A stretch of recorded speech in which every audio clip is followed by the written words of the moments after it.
I wanted to provide you with a board director briefing of the things I'm observing in the board search, board recruitment market.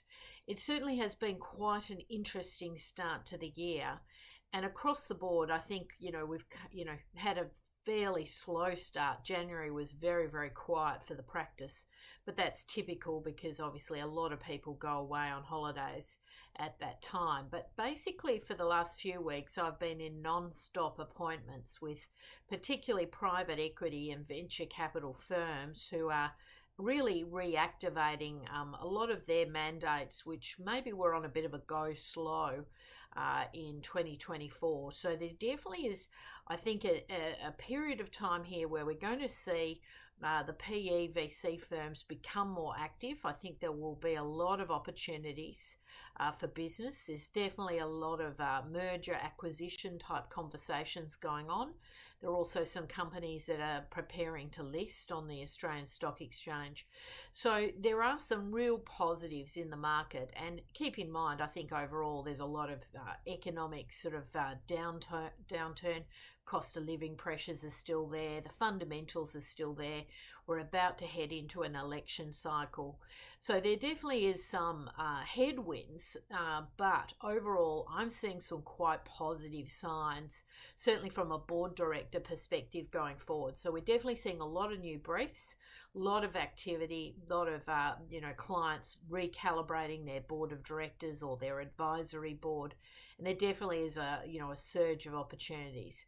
A couple of the markets that are really, really active for us is that whole technology, AI, digital transformation, cyber security piece. That is still very, very active, and we have a lot of mandates in that area. In the fintech space in particular, we have several mandates coming online.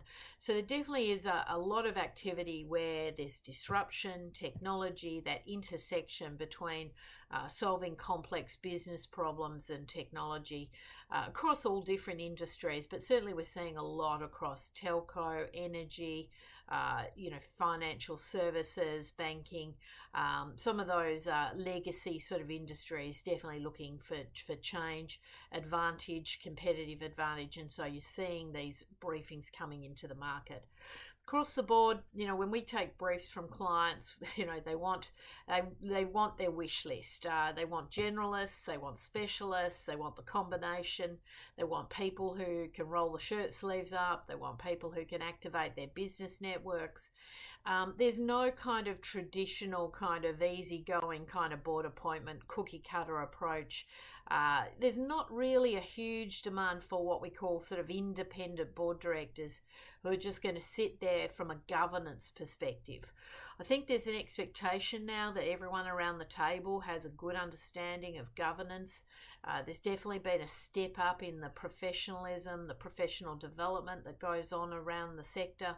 A lot of directors now are coming to the table with the latest in terms of ESG training or cybersecurity training.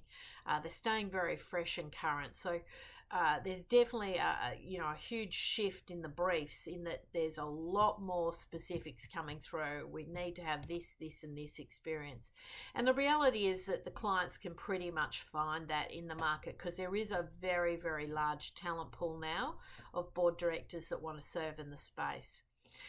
Across the not-for-profit sector, I'm seeing some challenges ahead. I think this debate that continues to go on around unpaid versus paid board appointments is going to create a challenge to attract the very best talent. We saw over that Christmas New Year break a lot of people recalibrating their portfolios and dropping off the unpaid work, dropping off the work that's become too big a time commitment. And so not-for-profits have to be really careful with their unique value proposition. How do they attract talent to the organisation? How do they make sure that certain board members don't get overworked to the point that they actually want to step off the board.